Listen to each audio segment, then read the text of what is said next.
Hi friends, welcome back to my channel Ladle and Tava. நான் உங்கள் காவேரி ஜெய் கணேஷ். இன்றைக்கி video ரொம்ப சூப்பராக இருக்கும். ஸ்கிப் பண்ணாமல் ஃபுல்லாக பாருங்கள். கத்திரிக்காயை வச்சு ஒரு சூப்பரான டிஷ் தான் பண்ண போகிறோம். கத்திரிக்காய் வந்து நான் இதுக்கு 2 எடுத்துருக்கிறேன். சின்ன வெங்காயம் வந்து 4, ஒரு சின்ன துண்டு புளி எடுத்துக்கோங்க. ரொம்ப சின்ன துண்டு தான். அப்புறம் காரத்துக்கு தகுந்த மாதிரி நம்ம வந்து காஞ்ச வத்தல் போட போகிறோம். நான் வந்து ஒரு 2 எடுத்துருக்கிறேன். வாங்க இதை எப்படி செய்யலான்றதை பார்த்துடலாம். ஃபஸ்ட்டு வந்து கத்திரிக்காயில் வந்து ஃபுல்லாக எண்ணெய் வந்து தடவணும். எல்லா சைட்லேயுமே நல்லா தடவிக்கோங்க.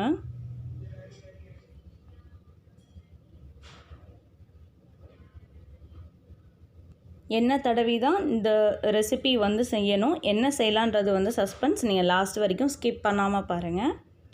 இந்த மாதிரி ஃபுல்லாக வந்து ஆயில் அப்ளை பண்ணிக்கோங்க. இந்த மாதிரி இப்போது நம்ம வந்து கேஸ் ஆன் பண்ணிவிட்டு வத்தலை வந்து சுட்டு எடுக்க போகிறோம். நம்ம எதையுமே வறுக்கலை. நம்ம வந்து கேஸில் வச்சு லைட்டாக சுட்டு எடுக்க போகிறோம். சுற்றி விட்டுக்கிட்டே இருங்க. ஃபுல்லாக எரிஞ்சிடாமல் பார்த்துக்கோங்க. ஆனால் நல்லா சுடணும். இந்த லெவலுக்கு நல்லா சுட்டு இருக்கணும். இப்போ அடுத்தது வந்து நம்ம கத்திரிக்காயை வந்து அதே மாதிரி சுட போகிறோம். கத்திரிக்காய் வந்து சிம்மில் வச்சு நீங்கள் பண்ணுங்கள். இதை ஹையில் வச்சிங்கன்னா டக்குன்னு கருகிரும்.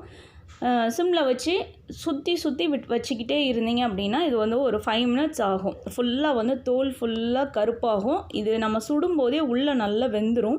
நம்ம இந்த மாதிரி வச்சு சுடும்போது அந்த கத்திரிக்காயோட டேஸ்ட் வந்து ரொம்ப ஆசமாக இருக்கும்.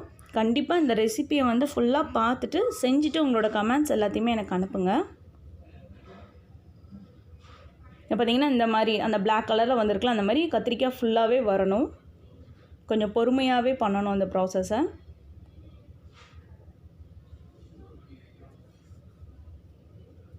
இது வந்து எங்கள் வீட்டில் எல்லாருக்குமே ரொம்ப ஃபேவரட்டான ஒரு ரெசிபி. பார்த்திங்கன்னா இந்த லெவலுக்கு நல்லா சுட்டுருக்கணும். சுட்டதுக்கப்புறம் நம்ம எடுத்துடலாம். இந்த லெவலுக்கு இருக்கணும். இப்போ வந்து அந்த கத்திரிக்காயோட தோலை நம்ம உரித்தோம் அப்படின்னா சூப்பராக கலண்டு வந்துடும். இப்போ வத்தலையும் கத்திரிக்காயையும் நம்ம வந்து சுட்டாச்சு. இப்போ கத்திரிக்காயோட தோலை வந்து நான் உங்களுக்கு உரித்து காட்டுறேன். இப்போ பார்த்திங்கன்னா அதுவாகவே கலண்டு வர ஆரம்பிச்சிரும்.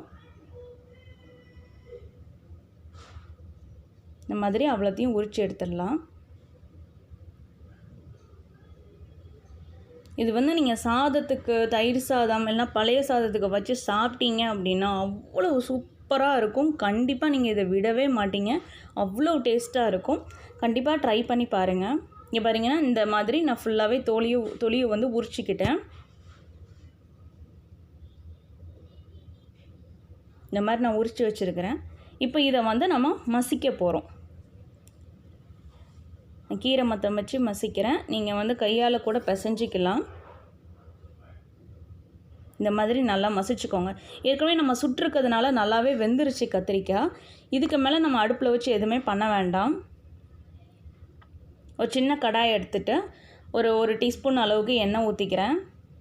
இப்போ இதில் வந்து கடுகு உளுந்தம் பருப்பு போட்டு தாளிச்சிக்கிட்டு அது பொரிஞ்சதுக்கப்புறமா இந்த சின்ன வெங்காயம் நறுக்கி வச்சுருக்கதை நான் போடுறேன். இதை போட்டு லைட்டாக வதங்கினதுக்கப்புறமா கொஞ்சம் கருவேப்பிலை போட்டுக்கலாம்.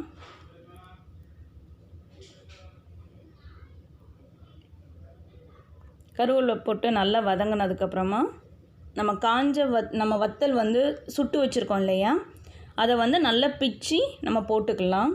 ஏற்கனவே நம்ம சுட்டுருக்கிறதுனால அதோட காரம் வந்து நல்லா இருக்கும். அதை வந்து நம்ம இந்த மாதிரி கிள்ளி போட்டு நல்லா மிக்ஸ் பண்ணி விட்டுருவோம். இப்போ நம்ம எடுத்துருக்க கத்திரிக்காய்க்கு தக்கன நம்ம வந்து உப்பு ஆட் பண்ணிக்கலாம். அந்த சின்ன துண்டு புளியை வந்து கரைச்சி 1 டேபிள் ஸ்பூன் அளவுக்கு புளி கரைசல் வந்து எடுத்து வச்சுருக்கிறேன். அதை வந்து ஆட் பண்ணிக்கிறேன். 2 கத்திரிக்காய் எடுத்தீங்க அப்படின்னா இதுதான் அளவு. இந்த மாதிரி கத்திரிக்காய் மசிச்சதை நம்ம போட்டு மிக்ஸ் பண்ணுறோம். ஒரு 2 செகண்ட்ஸ் மிக்ஸ் பண்ணினாலே போதும் அடுப்பில். அதுக்கு மேலே நம்ம வச்சு எதுவுமே பண்ண தேவையில்லை. ஏன்னா ஏற்கனவே நம்ம வந்து வத்தலும் சுட்டாச்சு, கத்திரிக்காயும் சுட்டதுனால நம்ம அடுப்பில் ரொம்ப நேரம் வச்சுருக்கணும்னு அவசியம் இல்லை. ஒரு 2 மினிட்ஸ் மட்டும் அது எல்லாத்தையும் மிக்ஸ் பண்ணி விட்டுட்டு ஆஃப் பண்ணிடலாம். ரொம்ப ஒரு டேஸ்டான ஒரு சைட் டிஷ். கண்டிப்பாக ட்ரை பண்ணி பாருங்கள். கத்திரிக்காய் கிச்சடி சூப்பராக ரெடி ஆயிடுச்சு. இதுதான் ஃபஸ்ட் டைம் என்னோடய சேனல் பார்க்குறீங்க அப்படின்னா கண்டிப்பாக லைக் பண்ணுங்கள், ஷேர் பண்ணுங்கள், மறக்காமல் சப்ஸ்கிரைப் பண்ணுங்கள். இந்த மாதிரி ரொம்ப டிஃப்ரெண்ட்டான ரெசிபீஸ், அதாவது ஒவ்வொரு காய்கறிகளையும் வச்சு நம்ம என்னென்ன வெரைட்டிஸ் செய்யலாம் அப்படின்ற மாதிரி புதுமையான ரெசிபீஸ் எல்லாமே இந்த சேனலில் வந்துகிட்டே இருக்கும். ஸோ கீப் ஆன் வாட்சிங். மீண்டும் இன்னொரு ரெசிபியோடு உங்களை சந்திக்கிறேன். அதுவரை உங்கள் காவேரி ஜெய் கணேஷ். தேங்க்யூ.